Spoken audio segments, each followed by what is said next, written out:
just want to say that you have recorded a video where you go really deep on this, on the upcoming crash that you say is going to be fast, bloody, and unavoidable. But you also explain how people can position themselves to profit from it. Again, people can watch that video at londonreal.tv/Jim. I highly recommend everyone watch that video. It won't be available on socials. You know, they're running out of ammo. They've been running out of ammo for a long time. And even though no one's really looked into how big this is, if you run the numbers you just put out, this is massive, maybe the biggest in history. And so it's going to get to a point where they literally won't have the capital reserves, because it's all about confidence as well. And if you don't believe that if you're not confident they have the reserves, then it's no longer about the banks, it's no longer about the Fed, it's about the dollar. And when the dollar fails, like you said, you got to go back to the 1350s. I don't even want to consider that scenario because it's the strongest fiat currency in the world. So what the hell do we go back to? Gold? And does Bitcoin go to 1 million? I mean, what else is left? Cattle? I mean, what are people using? I don't even know what that doomsday scenario looks like, Jim. Well, it's funny you say cattle. I'm a geek. I was studying the British Zulu War of 1879 the other day, but the currency of the Zulus was cattle. It was like a little thing on Wikipedia. It's like currency, cattle. So it works in certain places. But yeah, so we've gone through all the bad news. So how about a little good news? I'll leave the Bitcoin thing to others. It has its place. I'll leave that to other experts. But as far as gold is concerned, there are many, many failures on the parts of government and regulators, the Chancellor of the U.S. Treasury, ECB. We talked about a lot of them. But the biggest single failure is taking everything for granted, assuming that whatever occurrences happen, whatever bailouts are constructed, that the dollar itself will not be called into question. And there is no legal limit on the amount of dollars the Fed can print. There isn't. There used to be. As late as 1968, the Fed was required to keep 25% in gold. But the Treasury has the gold, but there had to be that much gold around. So your base money, your M0, could not be more than 4 times the gold supply. And earlier that was even tighter. But they abandoned it. This is at the time of the Vietnam War, when Lyndon Johnson just wanted to print, hey, the Great Society in the Vietnam War. So they took it away. Since then, there's been no limit on the Fed's ability to create base money. So when you say, oh, well, the bailouts keep getting bigger, and they do, and the money printing keeps getting bigger, and it does. But if there's no limit on that, why can't you keep doing it? And that's how the elites view it. They're like, yeah, we'll just print as much as we can. What's the problem? But there is a limit. It's a psychological limit. It's a behavioral limit. You cross at what physicists call a critical threshold, where you've gone through the looking glass. It's no longer more of the same with a bigger balance sheet. It's like, you know what? I'm looking at your whole balance sheet. I don't like any of it. Get me out. Yeah. Now, here's where everyday people are much more creative and much more adaptable than the regulators understand. Because I made a close study of modern monetary theory, and I write about that. And Stephanie Kelton, she's the big brain professor at Stony Brook State University of New York. She's the thought leader of modern monetary theory. Also, by the way, chief economic advisor to Bernie Sanders in his 2 campaigns, and chairman of the Senate when he was chairman of the Senate Budget Committee. But that's their starting place. They're like, what's the problem? We can print as much as we want, have as much debt as we want. They actually say debt is a favor to investors. The government doesn't need the debt. Just give us the wire instructions for Lockheed, and we'll send them the money. Why do we have to issue bonds and then pay them? Cut off the debt. Debt market is a favor to investors. That's actually what they say. But what she's missing, what the advocates are missing, what the Congress is missing, what everybody's missing, is that people will have a revulsion against the dollar. And I remember when I was a kid in the 50s, but not that far removed from the 1930s, there'd always be a great uncle or somebody at the family reunion, and they say, you'd be like 9 years old, say, hey, kid, don't take any wooden nickels. As advice from your great uncle. Well, I was like, what's a wooden nickel?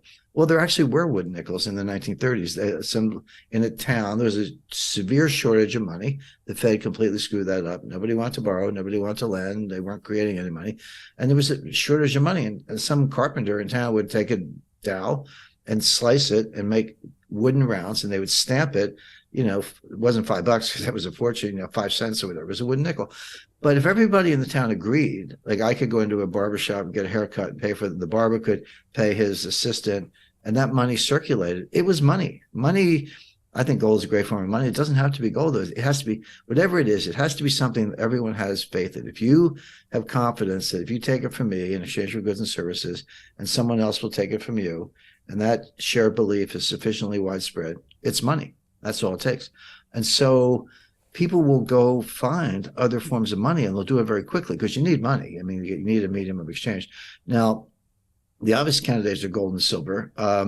I've always recommended American Gold Eagles, 1 ounce American Gold Eagles for as a store of wealth. By the way, I'm not a gold dealer. People always go, Jim's just selling his product. I don't sell gold. Buy it or not. It's up to you. Knock yourself out. But I do recommend it. But lately, I've been very interested, and then did a little work on the history of the 1/4 ounce American Gold Eagle. It's an 8-gram coin. But that was patterned on the British sovereign, and the British sovereign was not an ounce. It was 7.9 grams. But the reason was it was spendable. Like if I show up with an ounce of gold or 5 ounces of gold, it's like, well, I don't need, I don't need $10,000 worth of groceries.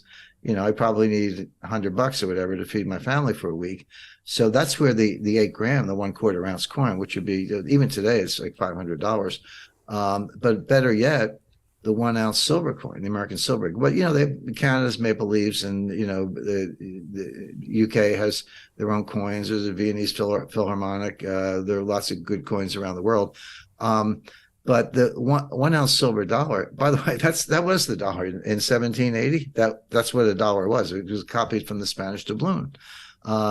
Pieces of 8, because you would break off an eighth of it, and that's why stocks were traded in eighths for a long time.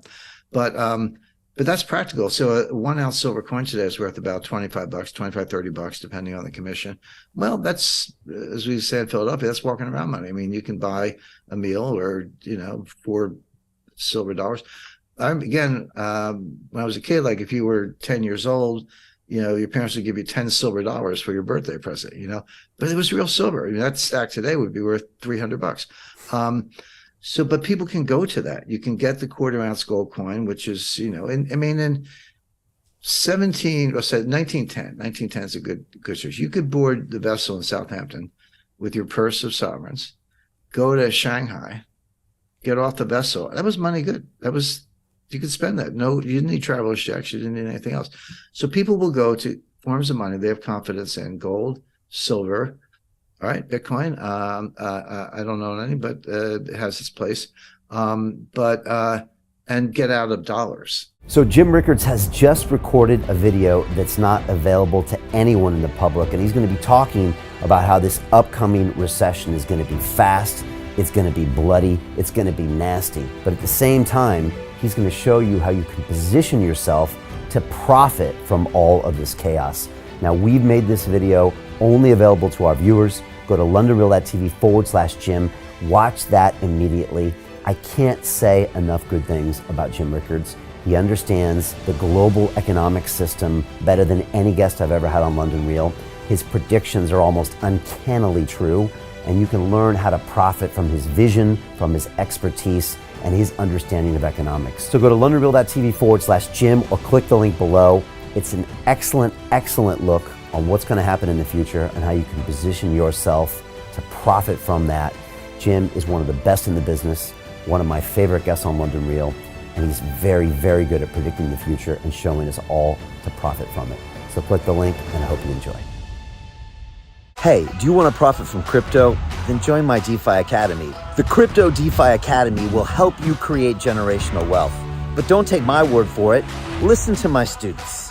When I first got into crypto, I remember thinking to myself, I need to learn more. Brian Rose, learning crypto, learning DeFi, gotta do it.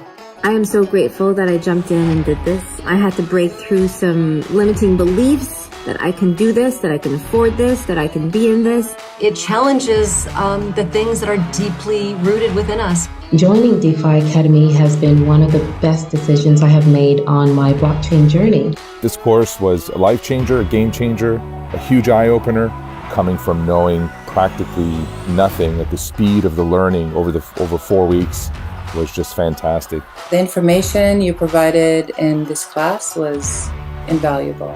I feel far more confident in my next steps. You took complex concepts and made them easier to understand. What's different than so many other ones is it just doesn't tell you what to do. It actually makes you do it. This is for people who are serious about becoming traders. This is the way it should be done. I realized from this learning experience again that it is not about what you learn, but about who you learn it from. The energy was insane. I've never experienced such incredible energy on a live call. Brian Rose, you are a legend, my friend. It's the only thing in the market where you can get all information and learn everything what you need to know. Everything is so clear and so well done, and I am just forever grateful for this program. It made me feel so much more confident about crypto than I did before. I did not anticipate how passionate I was going to become about it. It's also been like a big learning experience for me, not just in the crypto space, but just in overall balance of life. What I've learned is, how to take ownership, of my life in a way that I really hadn't before. Yeah, you can't put a price on that, really. I would recommend it to anybody, top notch. Excellence does not come cheap. So if you want excellence, you got to pay for it, but it's so worth it. Pull the trigger. That's what this course is about. You're not going to regret it, really. It's amazing. Thank you, Brian and team. So what are you waiting for? Crypto is happening now. Click the link below, submit your application, and let me mentor you on how to create generational wealth and build the decentralized financial infrastructure of the future.